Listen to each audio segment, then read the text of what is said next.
The worm finally loosened itself from my chest and lowered around my waist with mechanical precision, not tight enough to restrain, just enough to stay connected.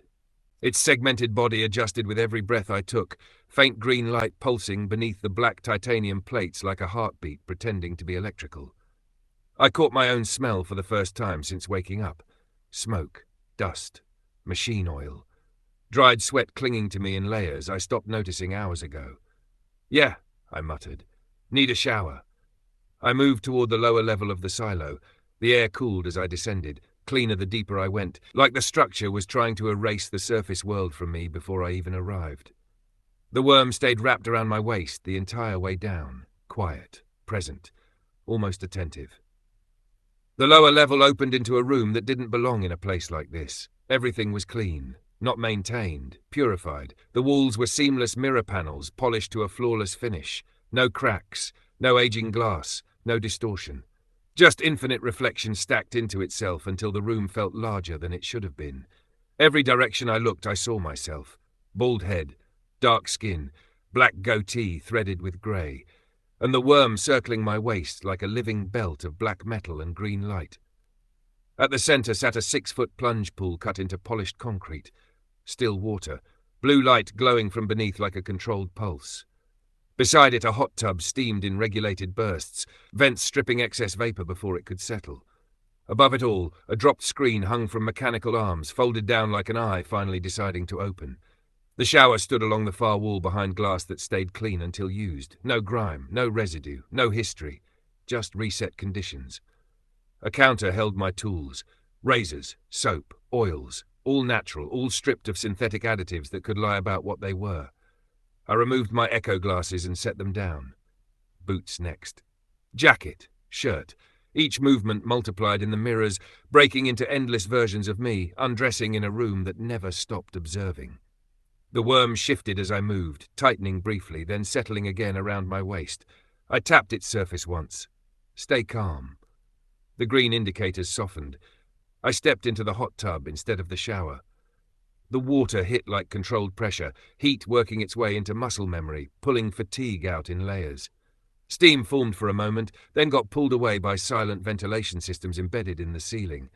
Even atmosphere here was regulated. The mirrors stayed spotless, even through heat, even through breath, even through silence. I leaned back. The worm stayed partially submerged around my waist, still active, still linked, watching, waiting. The ceiling screen unfolded with a mechanical whisper, static rolled across it, then resolved into broadcast clarity. A corporate emblem rotated over a fractured map of the continent, and the world began to speak. "Good morning, citizens of the Western Territories." The voice was calm, clean, structured, like collapse had been fully organized. The map expanded. 3 governing structures appeared in layered segmentation. Population. Controlled survival population.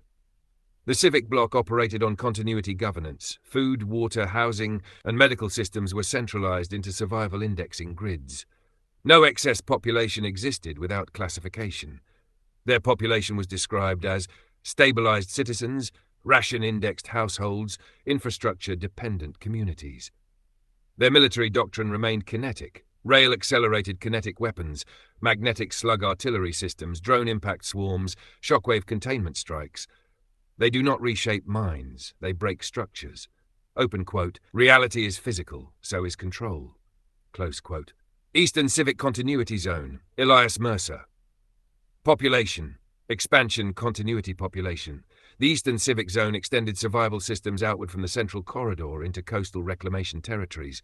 Mercer governed movement, expansion, and reconstruction. His region maintained biological population growth at scale. Birth was still part of continuity.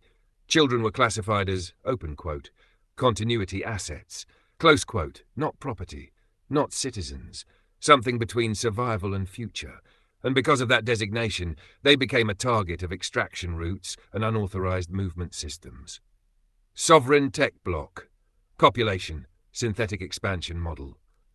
The tech bloc no longer depended on natural reproduction. It manufactured population instead. Cloned labor networks, memory-stabilized citizen shells, identity-linked replication systems.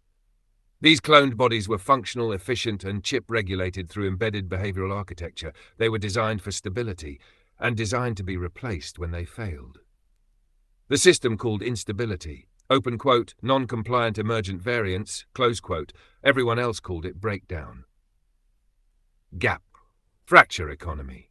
Between all governing systems exists uncontrolled movement. Smuggler networks operate through unstable zones where enforcement weakens and surveillance misaligns.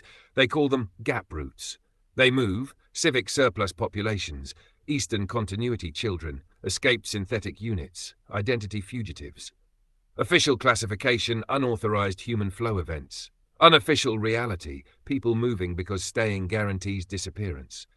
No unified leadership, only motion, only survival. The broadcast paused, then continued anyway, as if the world didn't need permission to explain itself. The map stabilized into something too structured to trust, and beneath it the population layers remained visible.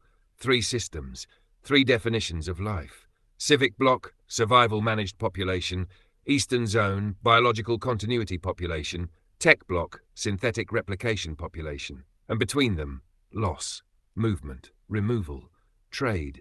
The worm tightened once around my waist, not aggressive, just aware. Like it understood the structure better than the broadcast describing it.